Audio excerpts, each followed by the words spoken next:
Hello everyone, welcome to my new video. आज की इस वीडियो में मैं आप सबसे शेयर करने वाली हूँ कि मैंने कैसे इंटरव्यू में 80 प्लस स्कोर किया। वीडियो को एंड तक जरूर देखना ताकि आपकी प्रिपरेशन में कोई भी कमी ना रहे। सबसे पहले बता दूं कि मैंने किसी भी तरीके का पेड कोर्स परचेज नहीं करा था इंटरव्यू प्रिपरेशन के लिए। कि जिस तरीके से इंटरव्यू प्रिपेयर करवाया जाता है वीडियो कॉल पे या फिर जूम पे, इस तरीके का मैंने कोई कोर्स नहीं परचेज किया था। अगर आप परचेज करना चाहते हो तो सबसे पहले बता दूं, आपकी अपनी मर्जी है। अब सबको यही चाहिए कि लास्ट स्टेज है, आपको बस किसी भी तरीके से ये स्टेज क्लियर करके फाइनल सिलेक्शन लेना है। आपको जो भी चीज सही लगे आप वैसे कर सकते हो। मैंने क्या क्या किया है मैं इस वीडियो में आपके साथ शेयर करने वाली हूँ। सबसे पहले मैंने आपको वीडियो शेयर कर दी है जिसमें मैंने आप कहाँ से बैंकिंग अवेयरनेस पढ़ सकते हो, इंटरव्यू की प्रिपरेशन कहाँ से कर सकते हो, डिटेल्ड वीडियो शेयर करी है। आई बटन में आपको लिंक शो हो रहा होगा, आप यहाँ से वीडियो को देख सकते हो। अब बात करते हैं मैंने किन किन टीचर्स को फॉलो किया था। सबसे पहले मैंने अनिल अग्रवाल सर को फॉलो किया था और आशीष गौतम सर को। शुरू से ही लेकर मैंने आशीष गौतम सर को फॉलो किया है क्योंकि मैं सर की डेली करंट अफेयर की क्लास लगवाती थी।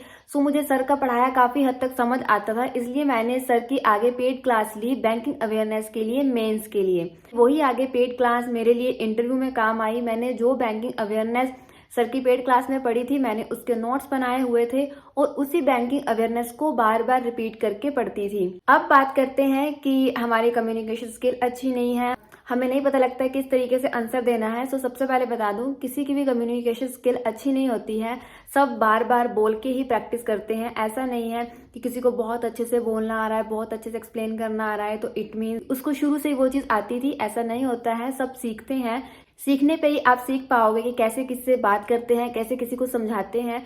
सबसे पहले मैंने आशीष गौतम सर, अनिल अग्रवाल सर को फॉलो किया था। सेकंड नंबर पे अनिल अग्रवाल सर की बहुत सारी वीडियोज फ्री में आपको मिल जाएंगी, पूरी की पूरी प्लेलिस्ट पड़ी हुई है। अनिल अग्रवाल सर के चैनल पे मैंने आरआरबी से रिलेटेड ही वीडियोज देखी थी कि आरआरबी में किसका कितना स्टेक है। हर एक क्वेश्चन जो आरआरबी से रिलेटेड था वो मैंने अनिल अग्रवाल सर के वीडियो से देखा था और साथ में नोट्स प्रिपेयर कर लिए थे।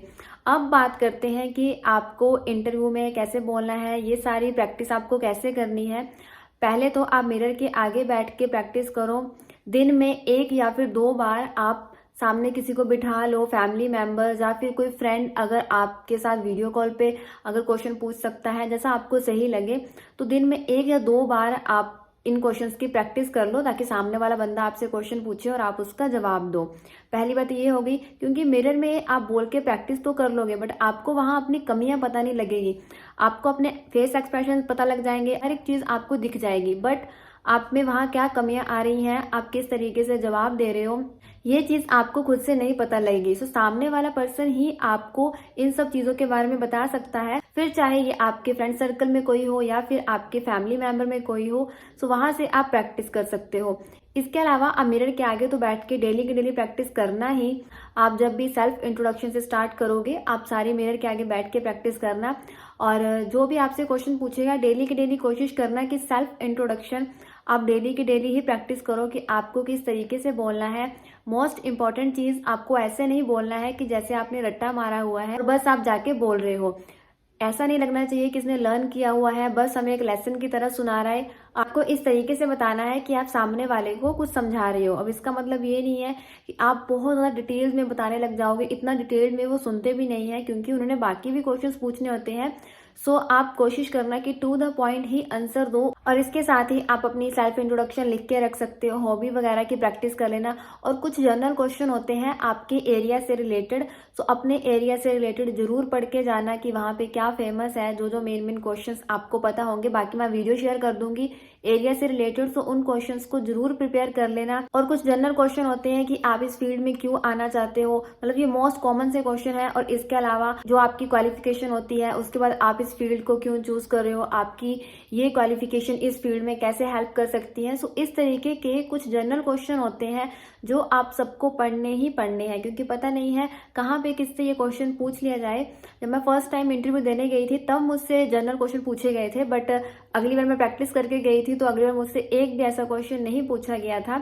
कोशिश करना कि आप इस तरीके के जनरल क्वेश्चन तो प्रिपेयर कर लो, अपनी सेल्फ इंट्रोडक्शन, हॉबी वगैरह प्रिपेयर कर लो ताकि आपको इनमें कोई दिक्कत ना आए। जरूरी नहीं है कि इंटरव्यू में आपसे जो भी पूछा जाए आपको सबका आंसर आता हो, क्योंकि वहां पे पैनल मेंबर का मेन मोटिव ये होता है कि कोई ना कोई ऐसा क्वेश्चन पूछा जाए ताकि इनको नहीं आए और वहां पे पता लगे कि इनका कैसा रिएक्शन है, कि एक क्वेश्चन का आंसर ना देने पर क्या ये घबरा जाते हैं या फिर ये एक क्वेश्चन का आंसर ना देने पर एज इट वैसा ही आगे कंटिन्यू कर रहे हैं इंटरव्यू को जैसा इससे पहले कर रहे थे। ठीक है, सो इस बात का ध्यान रखना, घबराना नहीं है। सो अगर आपको कोई भी क्वेश्चन का आंसर नहीं आ रहा है तो आप बोल सकते हो सॉरी सर मुझे इसका आंसर नहीं पता है। आप इस तरीके से बात खत्म कर सकते हो। अगर आपको पूरे इंटरव्यू में 2 से 3 क्वेश्चन नहीं भी आए तो कोई बात नहीं है। मुझे 2 क्वेश्चन ऐसे थे जो पूरा कंप्लीटली नहीं आते थे, बट आधे आधे मुझे जितना आता था बताया था। ऐसा कोई भी क्वेश्चन नहीं था जो मुझे नहीं आता था, बट हाँ इतना था कि जितना मुझे पता था वो मैंने बता दिया था। बाकी आगे पैनल मेंबर बता देते हैं कि हाँ आपने यहाँ पे ये गलत बोला है या फिर यहाँ पे इस तरीके से होगा, वो समझा देते हैं। ठीक है, अगर आपको कोई भी क्वेश्चन नहीं आ रहा है तो घबराना नहीं है, कॉन्फिडेंट रहना है। सो इस चीज़ की अभी से प्रैक्टिस करो। एक और चीज़ इंटरव्यू की प्रैक्टिस के साथ साथ जरूरी है आपका ड्रेस कोड, आप किस तरीके के कपड़े पहन रहे हो, ये भी बहुत इंपॉर्टेंट चीज़ होती है। क्योंकि अगर आप किसी भी क्वेश्चन का आंसर दोगे वो बात की बात है, पहले आप रूम में एंटर करोगे तो वहाँ पे सबसे पहला इंप्रेशन आपके कपड़ों का पड़ता है। सो प्लीज़ अपना ड्रेस कोड अच्छा रखना, कुछ ऐसा मत पहन के जाना जो बिल्कुल ही पार्टी वेयर लुक दे या फिर थोड़ा ऑकवर्ड लगे। बिल्कुल सिंपल सोबर सी डिसेंट लुक रखना। अगर आपको नहीं आइडिया है तो आई बटन में आपको लिंक शो हो रहा होगा वीडियो का, इसमें मैंने कंप्लीट ड्रेस कोड शेयर करा हुआ है। सो इस वीडियो को जरूर देखना। आई होप कि आपको ये वीडियो अच्छी लगी होगी। जाने से पहले वीडियो को लाइक शेयर कर देना और इसके साथ ही सब्सक्राइब बटन को प्रेस कर देना। Thank you so much for watching this video.